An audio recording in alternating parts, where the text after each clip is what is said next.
In this problem, I'd like to try to simplify this trigonometric expression, if possible, down to just a single trig function with just one variable. So in this case, I have the sine of t divided by the secant of t minus the cosine of t. So where do I want to start? A lot of stuff going on. I've got a subtraction in the denominator, not very keen about that. Can't do any, that keeps me from doing any canceling of any sort, even though things don't look very good. The first thing that I would do in this particular problem is replace the secant of t and maybe write it in terms of sine and cosine. That's usually a good place to start. So as I'm starting here, I have sine of t. I'm going to divide it by 1 over the cosine of t, which is the equivalent for the secant, minus the cosine of t. At first this may look like I'm not doing much better. I have a complex fraction. I've got this big fraction up here on the top and then a fraction inside of a fraction on the bottom, but that's all right. So now maybe what I'd like to do is get a common denominator so I can actually put this stuff together.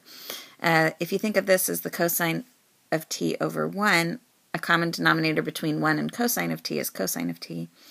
So I can get cosine of t on the bottom, and if I do it on the bottom, I also, of course, have to do it on the top.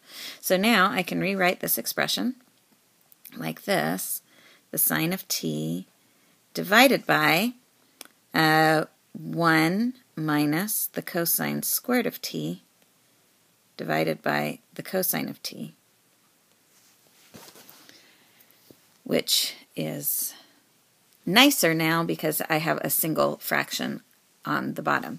Now, again, I have a complex fraction, and now that I just have a single fraction on the bottom, I can go ahead and use the fact that we're dividing fractions, which means I can multiply by the reciprocal of the bottom fraction. So I'm going to now have sine of t times by, and I'll flip the bottom over, cosine of t on the top, and 1 minus cosine squared t on the bottom. So that's not looking too bad. The next thing that I notice down here, I have a cosine squared, and it's part of an expression, and that should remind you of the Pythagorean identity. The Pythagorean identity, we'll kind of put that over here for you to remember. Pythagorean identity says that the sine squared of theta plus the cosine squared of theta is equal to 1.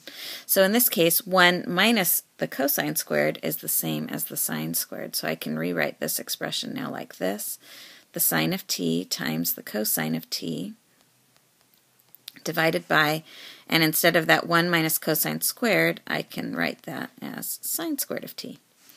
Advantages now it's multiplication, no addition or subtraction anywhere in this problem anymore, and I see some things that can cancel. I have a sine of t in the numerator, and I have a sine of t in the denominator, so that can cancel out. This sine will cancel with one of the sines down here, which leaves me now with the cosine of t divided by the sine of t. And if you look at your various trig definitions, the cosine divided by the sine is the same as the cotangent. And so that initial expression can be simplified and rewritten as just the cotangent of t.